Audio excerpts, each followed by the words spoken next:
Good morning, I'm Mackie Shilstone, and joining me, my son Spencer Shilstone, who's a corrective exercise specialist. This is Workout Wednesday, Wellness Wednesday, and my son, of course, is warming up on the elliptical.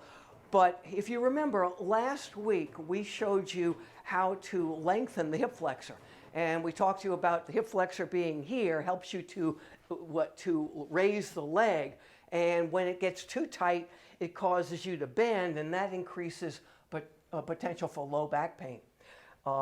Last time we were introduced to the dead bug, to the lengthening. Now, this week, we're going to be doing the dead bugs, right? The marching dead bug, to be exact. Right. And we're doing this for strengthening the hip flexor.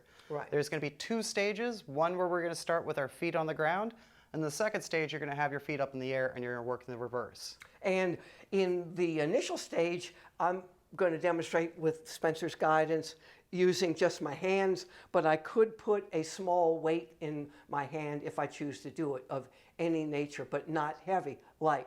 So I'm going to go down for stage one. Stage one. So stage one, he's getting down in position and he's got his back against the ground.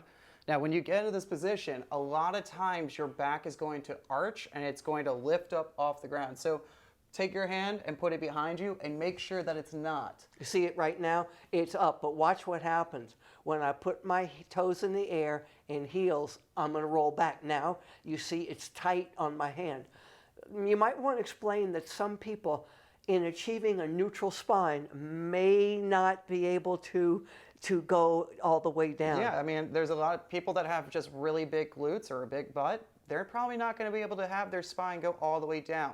But if you put your feet up, that is going to help roll your pelvis and get you in that position. Another cue that you can use is suck your belly button close to your spine. That's something that really works well for a lot of people getting there, and it's going to activate your core at the same time. So to start, he's going to be lifting his legs one by one in alternating directions. That way he has full control of his body while doing this. What are you feeling right now? Well, what I'm feeling is that I am controlling my breath and holding my spine against the ground. And again, some people will be able to achieve a neutral spine and not touch the ground. It depends on the size of the gluteal muscles in the buttocks. Of course, and remember, as long as you keep that belly button close to the spine, it'll make it easier to do that. Why do I have my hands back here versus right here? Well, we're trying to fully extend your lats while you're doing that, and it's making it a little bit harder to control your core. When you say the lats, you're talking about I'm talking about this muscle right here. It's a really big back muscle. Now, why don't we do the second version right now? So this is going to be a lot harder. Instead, his hip flexors are going to be activated the entire time while his legs are up. And this is considered an eccentric, a lengthening version of the exercise. It's much harder than the first. And you know what I like to do? I'm holding a weight for focus. It's only 2 pounds.